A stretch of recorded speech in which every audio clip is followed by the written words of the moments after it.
오늘 우리가 읽은 본문은 어떤 본문이냐면 예수님과 유대인들이 정결 문제로 충돌하는 내용인데요. 말이 충돌이지 사실은 논쟁이면서 싸움입니다. 이 본문에 보니까 예수님이 제자들이 음식을 먹을 때 씻지 않은 손으로 먹은 것으로 보입니다. 우리 1절, 2절 제가 한번 다시 읽지요. 바리새인들과 또 서기관들 중에 몇이 예루살렘에서 왔어요. 그러니까 예루살렘이라는 종교 공회에서 예수께서 참 희한한 분이니까 가서 조사를 좀 해봐라 해서 파송을 좀 했습니다. 그래서 몇 사람이 와서 예수께 모여들었거늘 때마침 예수의 제자 중에 몇 사람이 부정한 손, 곧 씻지 아니한 손으로 떡을 먹는 것을 딱 하고 본 겁니다. 그러자 모여든 바리새인들과 서기관들이 벌떼같이 예수께 달려들면서 어떻게 당신의 제자들이 손을 씻지 않고 음식을 먹을 수 있습니까? 라고 항변하고 공격하고 있습니다. 근데 이게 재밌는 것은 5절에 보니까 5절 한번 제가 읽지요. 이에 바리새인들과 서기관들이 예수께 묻되 어찌하여 당신의 제자들은 장로들의 전통을 준행하지 아니하고 부정한 손으로 떡을 먹나이까? 라고 되어 있습니다. 그러니까 손을 씻지 않는 것이 위생의 문제가 아니라 정결에 관한 장로들의 전통, 그러니까 하나님의 법을 어겼다 하고 시비를 거는 내용입니다. 그래서 이 내용이 좀 길게 23절까지 기록된 것은 예수님이 이렇게 정결 문제로 시비를 걸어오는 종교 지도자들에게 참된 정결이 뭔가, 그 참된 정결에 대해서 또 길게 후에 또 계속되어 논하기 때문에 좀 깁니다.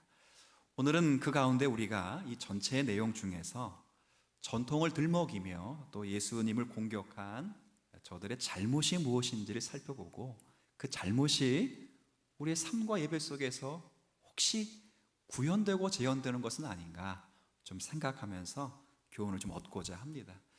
본문에 보니까 식사하기 전에 손을 씻는 것이 정결 규례로 장로들의 전통이라고 되어 있어요. 근데 본래 이것은 성경이 가르치는 것은 아닙니다. 본래 정결 규례는 그 원천이 뭔가 하면 제사장들이 성소에 들어가기 전에 반드시 물두멍에 손을 씻고 들어가는 원래 정결 규례가 있습니다. 그럼 제사장들은 왜 손을 씻고 들어가야 하냐 했을 때 제사장들은 뭐 하는 사람들이죠? 제사를 드리는 사람들입니다. 근데 제사는 잘 아시겠지만 우리가 제사를 그 당시 구약 제사는 뭘 잡았어요? 짐승을 잡아왔습니다. 짐승을 잡으면 제사장들이 짐승을 잡으면 당연히 손에 뭐가 많았겠어요? 피가 많죠. 그러니까 반드시 성소에 들어가기 전에 성소 앞에 있는 물두멍에다가 제사장들이 반드시 손을 씻고 들어갔어야 돼요. 왜냐하면 성소는 하나님이 계시는 거룩한 곳이기 때문에 그렇습니다. 이게 첫 번째입니다. 그런데 이게 원래의 의미보다는 이것보다 더 큰 이유는 손이라고 하는 것은 언제나 인간의 모든 행동을 대표하는 기관입니다. 여러분이 구약 성경 특별히 선지서서를 읽으면 하나님께서 이스라엘 백성들의 악행과 불의를 늘 꾸짖었을 때 공통적으로 늘 나오는 용어가 있어요. 저들의 피 묻은 손, 피 묻은 손. 악한 행동의 본질을 가리켜요. 그리고 우리가 이 땅 가운데 살면서 예수를 믿든 안 믿든 간에 과거의 불의한 삶을 청산할 때 뭐라고 말하죠? 나 옛날에 손 씻었다 그러잖아요. 그러니까 손이라고 하는 것은 모든 인간의 행동의 대표성을 말합니다. 그래서 손을 씻는다는 것은 뭐냐면 하나님께 나아갈 때 마음을 씻는다는 것을 상징적으로 표현하는 것입니다. 그렇죠? 그러니까 손을 씻는다는 것은 마음을 깨끗하게 해서 하나님 앞에 나아갈 때 그 예배가 거룩한 예배가 되도록 하나님과의 관계가 제대로 성립될 수 있도록 손을 씻음으로 사실은 뭘 씻어야 되는 거예요? 마음을 씻는 거예요. 마음. 그러니까 손 씻는 것 자체가 중요한 것이 아니라 그 손 씻음이 상징하고 있는 마음의 깨끗한 마음으로 주님께 나아간다. 이것이 훨씬 더 중요했다고요. 그런데 시간이 좀 지나고 나니까 이런 일을 하다 보니까 거기에 여러 규례들이 생겼습니다. 이것은 하나님의 율법을 더 잘 지키고 수호하기 위해서 생긴 법들이에요. 이런 법을 장로들의 전통이라고 합니다. 실제 손만 씻은 것이 아니라 손을 씻기 위해서 세숫대에다 물을 붓는 방법, 물을 어디까지 부어야 되냐, 손의 자세, 이런 것들을 다 기록해 두었어요. 그것을 우리는 미슈나라고 부르는데 그 구전법으로 존재하고 있어서 유대인들은 이 법규를 가리켜서 언제나 율법의 울타리라고 불렀어요. 그러니까 율법을 잘 지키고 보호하는 법으로 만든 법이라 이렇게 되어 있어요. 그 법을 하나 제가 읽어볼게요. 오늘 본문과 관계돼서 한번 읽겠습니다. 이런 대목이 있어요. 이스라엘 땅에 거처를 두고 씻은 손으로 음식을 먹으며 경건한 말을 쓰고 아침과 저녁마다 성경 구절을 암송하는 자는 누구든지 자신이 영생을 얻을 것으로 확신하고 편히 쉬어도 좋다라고 하는 유대인의 전통 법이 있어요. 굉장히 지금 영생에 관한 이야기를 하는데 첫 번째 조건이 이스라엘의 백성으로 태어나요. 이스라엘 백성으로 태어나고 아니면 이스라엘 땅에 살고. 근데 두 번째 조건이 뭐라고요? 손을 씻는 거예요. 세 번째 조건이 하나님 말씀을 아침 저녁으로 암송하는. 그러니까 말씀보다 더 앞에 있는 게 뭐예요? 손 씻는 거예요. 손 씻는 거.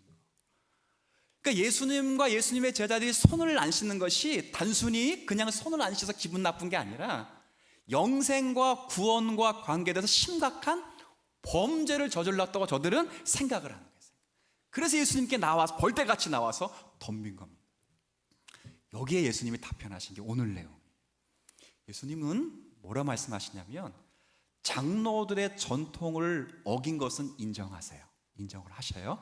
그게 장로들이 만든 전통들이니까 그건 인정했어요. 근데 문제는 저들이 기초하고 있는 장로들의 전통이라는 것이 얼마나 모순된 것인가를 오늘 본문을 통해서 제시합니다. 내용은 그래요. 좋다. 너희들이 따르는 이 전통이 하나님의 계명을 잘 지키게 하는 것이라면 그 전통은 굉장히 좋은 것이다. 그런데 그 전통이 하나님의 계명을 어기도록 유도한다면 그 전통은 좋은 것이 아니죠. 교회도요, 각각 우리 주님 사랑 교회도 전통이 있어요, 없어요? 있어요. 40년 전통 그거 말고 교회에 내려오는 전통이 있어요. 전통은 중요해요. 교회 역사이기도 하고 하나님께서 이 교회를 다스려 오시고 섭리하시고 보존하시고 통치하시는 결과물들이에요. 전통은 중요해요. 새로 오신 분들은 그 전통을 익숙하게 잘 이해해 주셔야 돼요. 그러면 그 전통은 아무 문제가 없어요. 근데 예수님이 하신 말씀이 뭐예요? 그런데 그 전통이 교회 내에 있는 그 전통이 하나님의 법을 오히려 해하는 것이라면 어떻게 해야 되겠어요? 그 전통을. 그렇죠. 로마에 가면 로마법을 따르라는 것처럼 우리 교회에 오면 우리 교회 법을 따르라 이렇게 말할 수는 없지 않는 것 아니냐. 예수님이 지금 그 말씀을 하시는 거예요. 그 말씀. 그래서 주님이 그 말씀하십니다. 어떻게 전통을 지키기 위해서 하나님의 계명을 어길 수 있겠느냐. 한번 읽어볼까요? 제가 계속 읽어드리죠. 8절 세 번씩 반복하십니다. 8절 너희가 하나님의 계명은 버리고 사람의 전통. 9절입니다. 너희가 너희 전통을 지키려고 하나님의 계명을 잘 저버리는구나. 13절 한 번 더 말씀하세요. 너희가 전한 전통으로 하나님의 말씀을. 굉장히 재미있습니다. 8절, 9절, 13절이 연산법이에요. 8절은 뭐라고 되어 있어요? 버리고. 원래 용어로 하면 잊어버리고. 옆에 두고. 죄송합니다. 옆에 두고. 그 다음은 잘 저버리고. 9절은 이건 뭐예요? 옆에 놓고 난 다음에 잊어버리고. 13절은 계명을 이제 아예 닫아버렸다. 그렇죠? 처음에는 옆에 놨어요. 전통을 잘 지키려고 하나님 계명을 옆에 놨어요. 두 번째는 전통을 지키다 보니까 계명을 잊어버렸어요. 세 번째는 아예 지키는 것 때문에 아예 계명을 아예 없애버렸다고, 패버렸다고. 주님이 그렇게 말씀을 하시는 거예요. 그러시면서 한 예를 드시는 것이 고르반이라는 맹세 형식입니다. 이걸 한번 읽어볼게요. 10절, 11절. 여러분 좀 읽어주시겠어요? 시작.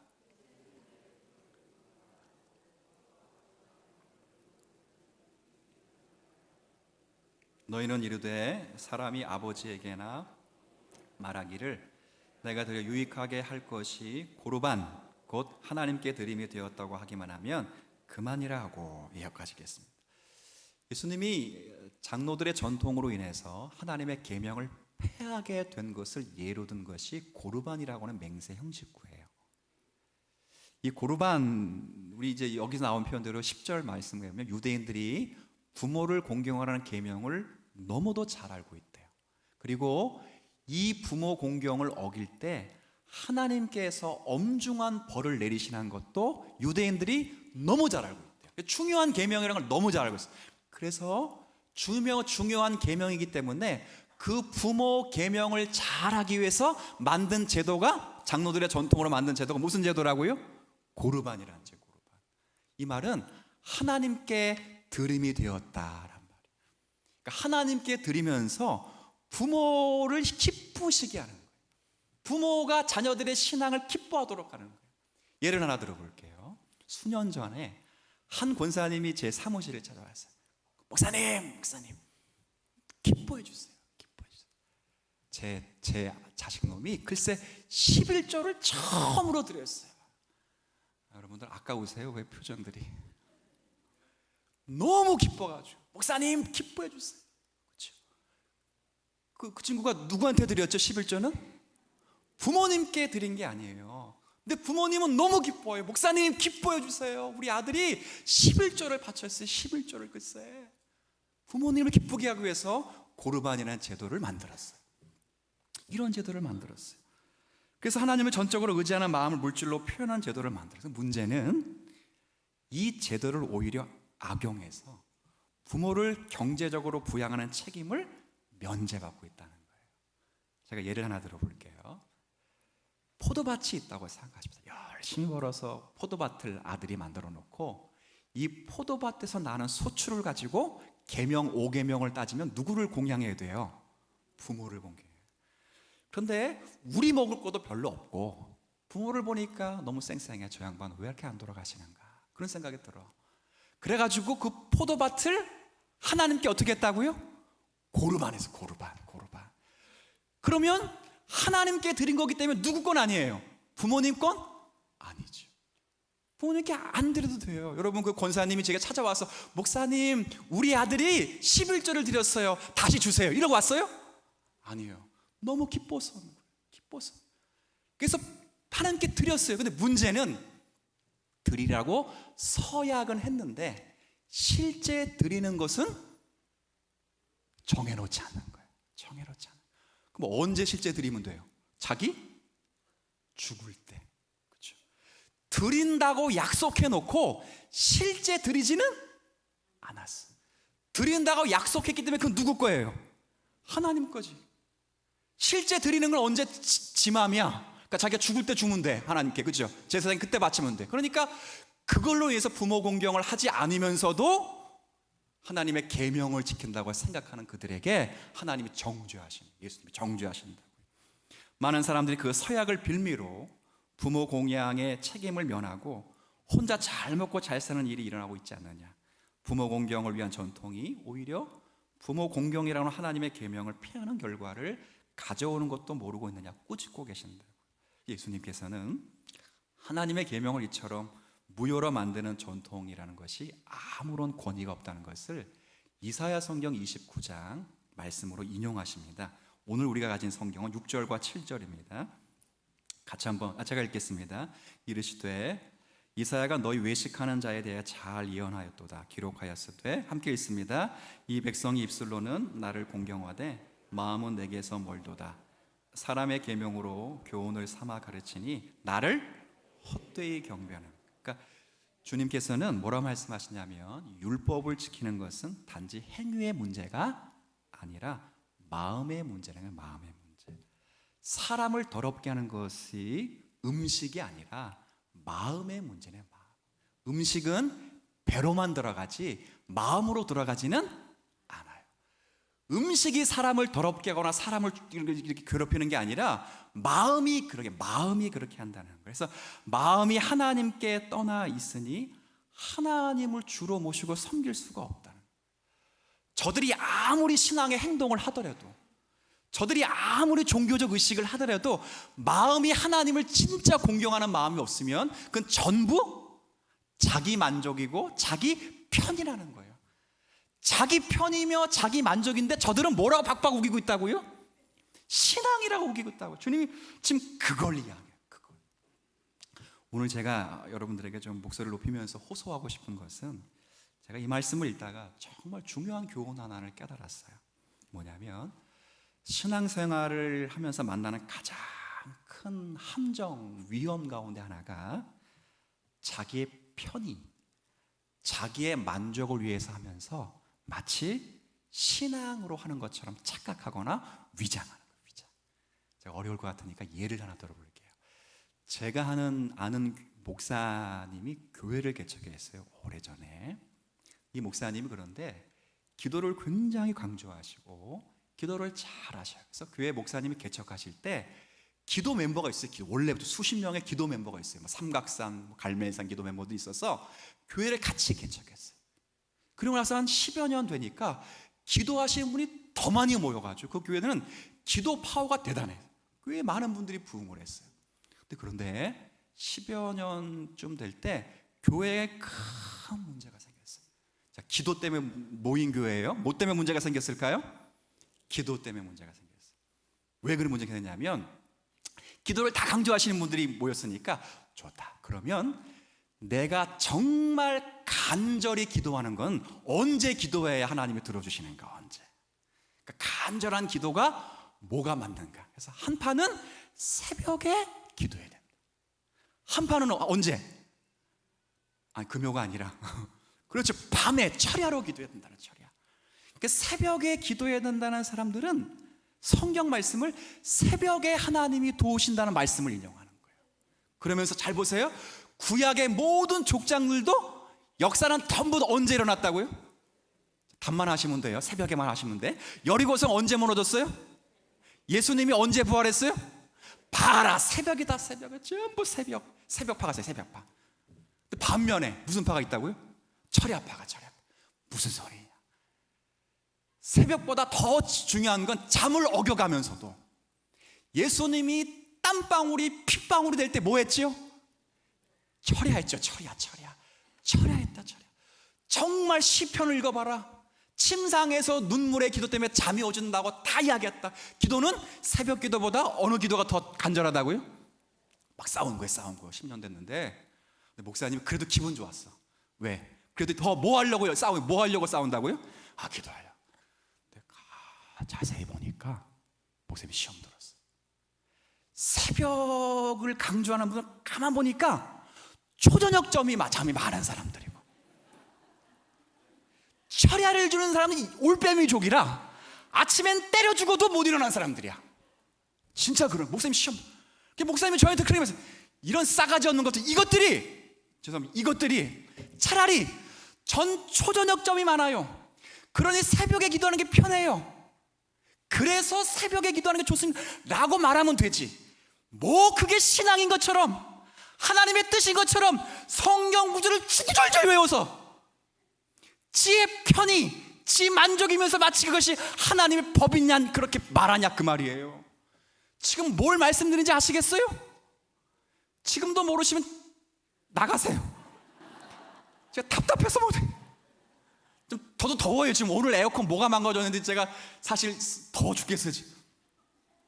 더운데 오늘 열나는 설교를 할 수밖에 없는. 철야하는 놈들은 얘네는 올빼미족이야. 밤에 잠이 안 와. 모든 오락 프로그램 TV가 지직할 때까지 앉아있는 사람. 그런 새벽에 일어날 수 없어. 내 성경이 그게 맞다고 몰아간다고요. 차라리 저는 아침에 죽었다 깨도 모르나요. 그러니 밤에 기도할게요. 그렇게 말하면 되잖아요. 근데 뭐 자기 생각이 자기가 편한 것이 마치 신앙의 정당한 것처럼 성경을 인용해야 되고 쌓고 그러냐 그 말이죠. 싸가지 없게 말이죠. 제 말이 이해가 되시겠습니까? 그래도 이해가 안 되겠습니까 지금? 답답합니다. 그리고 교회 전통이라 말란 말입니다.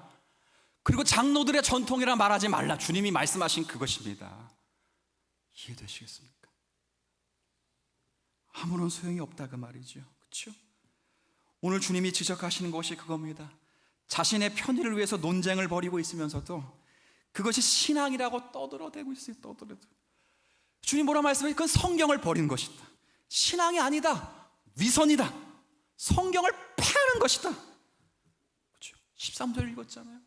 지금으로부터 500년 전에 종교개혁이 일어났잖아요. 10월달은 종교개혁을 기념하는 주간 아닙니까? 일어났잖아요. 예배당 크기가 작아서 일어났습니까? 사람이 작아서 일어났습니까? 예배당 안에 헌금이 쏟아지지 않아서 일어났습니까? 아니요. 500년 전에 1500년 시대에는 이 지구상의 기독교 2000년 역사 가운데 가장 예배당이 컸고 가장 사람이 많이 나왔고 가장 헌금이 쏟아졌습니다. 그러나 그들이 자신의 편의와 자신의 만족으로 성경을 닫아버렸습니다. 주님이 말씀의 개혁운동을 다시 이렇게 세워주신 것입니다. 십자가에 아무리 황금색 칠칠해도, 십자가를 아무리 높여놔도, 모든 사람이 다 보게 해도 성경을 버리면 더 이상 기독교가 아닌 것입니다. 성경 말씀을 버린 기독교는 더 이상 기독교가 못 됩니다. 그래서 우리는 조심해야 됩니다. 한번 따라해 볼까요? 조심합시다. 뭘 조심해야 될까요? 여러분들이 적용하면 산으로 갑니다. 제가 적용해야 될 겁니다. 조심하십시오. 말씀을 잘 듣는 훈련만 좋습니다. 오늘은 마음의 문제니 마음으로 적용합시다. 빌립보서 2장입니다. 빌립보서 2장 찾아보시죠. 그냥 한번 성경 가져오셨으니까. 제가 가진 성경은 318쪽입니다.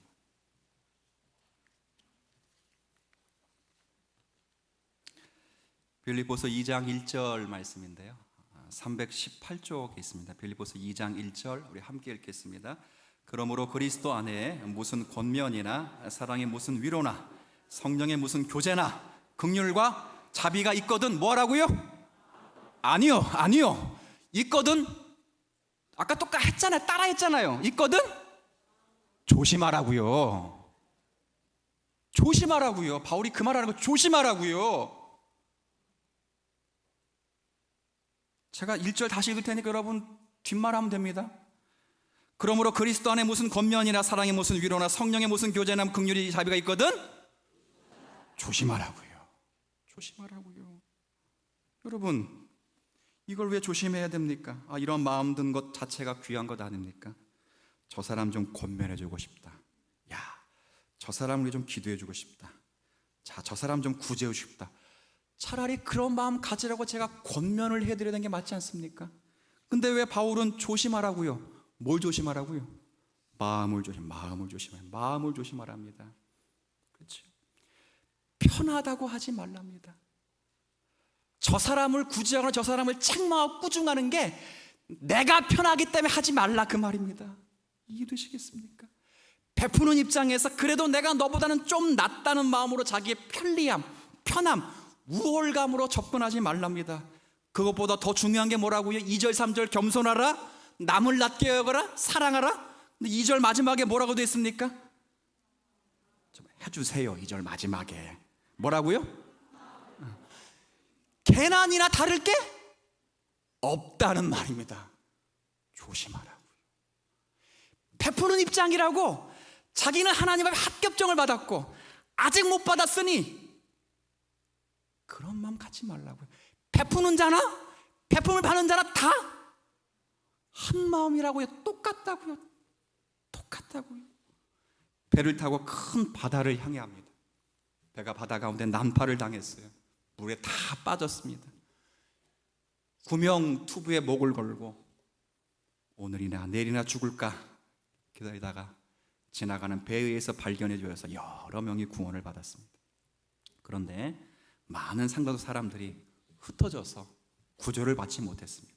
그럼 구조받은 자들이 배에 올라가서 나는 공부도 잘하고 예쁘고 착하고 똑똑해서 구원받았고 저들은 악당으로 살아서 구조받지 못했다, 이렇게 생각할 사람이 어디 있겠습니까? 당연히 없지요. 우리의 구원도 그런 것입니다. 우리가 똑똑해서 구원받지 않았습니다. 우리는 다 은혜로 받았습니다. 그러니 거기에 잘났다 못났다 차별이 없습니다. 우리는 다 허물과 죄로 죽었던 자들입니다. 그러나 그 은혜로 말미암아 구원을 얻었습니다. 그냥 은혜가 아닙니다. 늘 정관사가 묻습니다. 그 은혜로 말미암아 구원을 받았습니다. 근데 이것은 우리에게 난 것이 아니요 하나님의 선물입니다. 행해서 난 것이 아니니 누구든지 자랑하지 못하게 하십니다. 조심해야 됩니다. 그러나 우린 편합니다.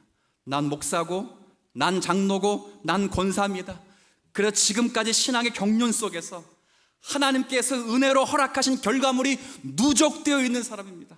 그래서 우리보다 신앙의 경륜이 짧은 분들에게 하나님이 내 신앙 안에서, 내 신앙의 경륜 안에서 녹아내신 하나님의 섭리를 충분히 꺼내놓을 수 있습니다.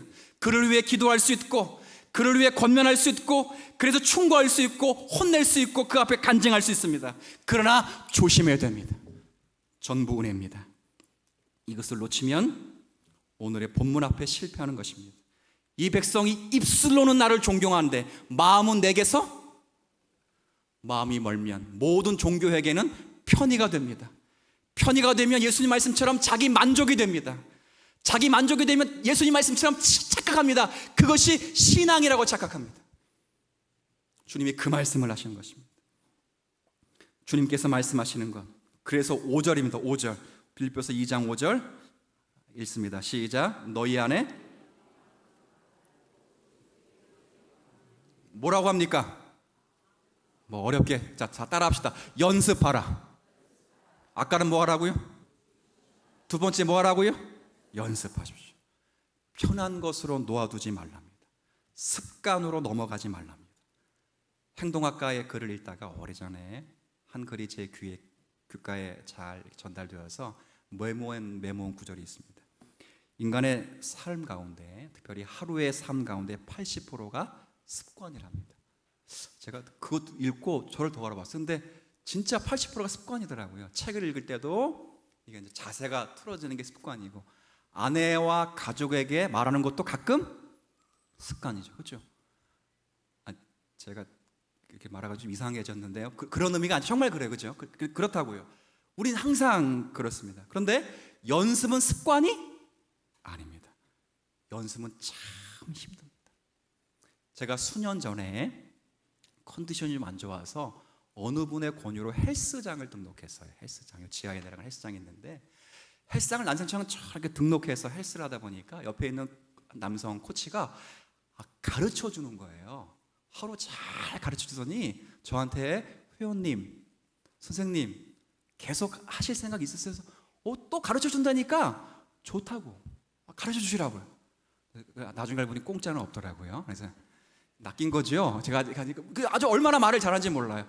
회원님은 소질이 있습니다 부터 시작해가지고 얼굴을 보니까 잘할 것 같습니다. 끈기가 있습니다. 저한테 20번만 받으면 몸짱이 될 수 있고 건강해질 수 있습니다. 혹하더라고요.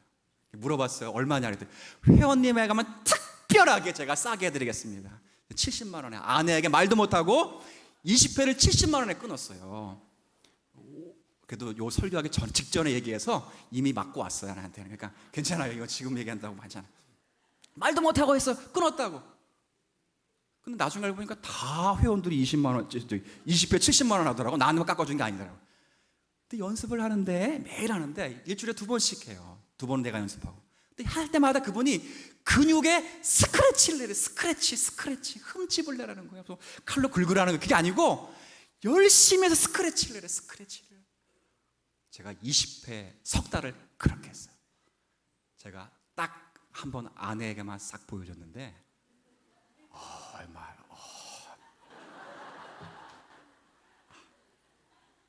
아내 앞에 그랬어요. 말도 안 나오네. 아내 앞에서 이거 목사가 이러면 안 되지. 그래서 운동을 쉬고 나서 이렇게 변했습니다. 한 번 예전에 몇 년 전에 성도님들 가운데 목사님 요즘 뭐 운동하세요? 그때 제가 이러려다가 가슴을 뭐 쫙 찢으려다가 육자가 딱 왕자가 생기고요, 갑바가 생기기 시작하는데 더 하고 싶더라고요. 제가 뭘 말씀드린 거냐? 연습하라고요. 힘든 겁니다. 습관에 두지 말라고요. 여러분이 드리는 예배의 형식에 내용을 담는 연습을 하시라고요. 우리가 행동하는 이 종교적 습관과 행동이 무엇 때문에 이것을 행하는가에 대한 질문을 끊임없이 하셔서 그래야 여러분의 의도와 목적을 충실하게 이행할 수 있습니다. 저는 오늘 말씀이 굉장히 두렵더라고요. 왜 두려우냐면 예수님이 바리새인을 꾸짖었을 때 이사야 성경을 인용하셨잖아요. 이사야 성경과 예수님이 꾸짖음을 할 때 당시는 700년이라는 간격이 있어요. 근데 그 세대와 지금 바리새인들의 세대가 별반 다를 것이 없다는 거예요. 인간의 죄의 역사가 어느 시대나 변함이 없다는 거예요. 바리새인들의 시대의 특징이 자신의 편의를 위해서 신앙으로 위장하는 것처럼 우리도 그런 것 아닙니까? 우리의 신앙생활을 예배드리고 헌금드리고 그냥 그렇게 생각하면 안 돼요. 그것뿐 아니라 하나님 말씀이 여러분의 삶을 지배하며 우리의 거룩한 삶을 살 때 비로소 그게 신앙생활이 됩니다. 제가 여러분이 연습하시길 바랍니다. 내가 하고 있는 모든 종교적인 행위가 습관이 아닌지, 아니 정확히 말하면 편의가 아닌지, 그 안에 내용을 담고 있는지 마음의 문제인지 연습하셔야 돼요. 구체적으로 적용해 드릴게요. 목도에서부터 목도로 시작해서 축도로 끝나는 이 예배가 익숙해지면 그건 전통으로 남는 것입니다. 다 끝나고 그래도 난 뭐 드렸다? 예배 드렸다. 그렇게 말하죠. 여러분, 예배에서 제일 중요한 게 뭐지요? 오늘 마음의 문제니까 이것만까지만 하죠. 예배에서 제일 중요한 건 따라합시다. 나 자신을 드리는 것이다. 자기 귀를 자르는 거예요. 자기 목을 따는 거라고요. 따는 거. 팔을 꺾는 거예요. 손을 부러뜨리는 거라고요. 참이 오십니까? 묵도에서 시작해서 축도까지 끝나는 것이 자연스럽거나 여러분이 편하면 여러분들 다 전통에 지금 묶여 있는 것입니다. 나 자신을 잡아들여야 된다고. 나 자신을. 하나님이 기뻐하시는 제사는 뭐예요? 상한 심령입니다. 로마서 12장 1절에도 하나님이 원하시는 것은 너희의 몸을 하나님이 기뻐하시는 거룩한 산 제물로 드리는 것입니다. 찬양을 드릴 때 곡조에 취하지 마시고 찬양의 가사를 여러분의 신앙 고백을 받으시고 떳떳하게 고백하십시오. 누군가 기도하면 정신을 번쩍 차리고 그 기도가 내 기도임을 고백하고, 주님 나의 기도 응답해 주시고 이 기도가 교회를 역사케 해 주시고 아멘으로 화답해 주십시오. 하나님 말씀이 들릴 때 오늘도 성령님께서 그 말씀은 내 심령을 쪼개실 것이다. 내 심령을 결단케 하고 결심케 하고 나를 찾아오실 것이다. 인격의 중심을 내어주십시오. 그러지 않으면 다 편입니다. 그 편의가 자기 만족을 만듭니다. 그 자기 만족이 자기 신앙으로 착각하는 격을 맞게 냅니다. 주님 말씀하십니다. 외식이다. 하나님 말씀을 버려둔 것이다. 하나님 말씀을 잊어버린 것이다. 하나님 말씀을 닫아놓은 것이다. 여러분의 신앙을 점검하시고 우리의 마음을 하나님 앞에 드리시기를 기뻐하시는 오늘의 말씀이 되시기를 주의 이름으로 부탁을 드리겠습니다.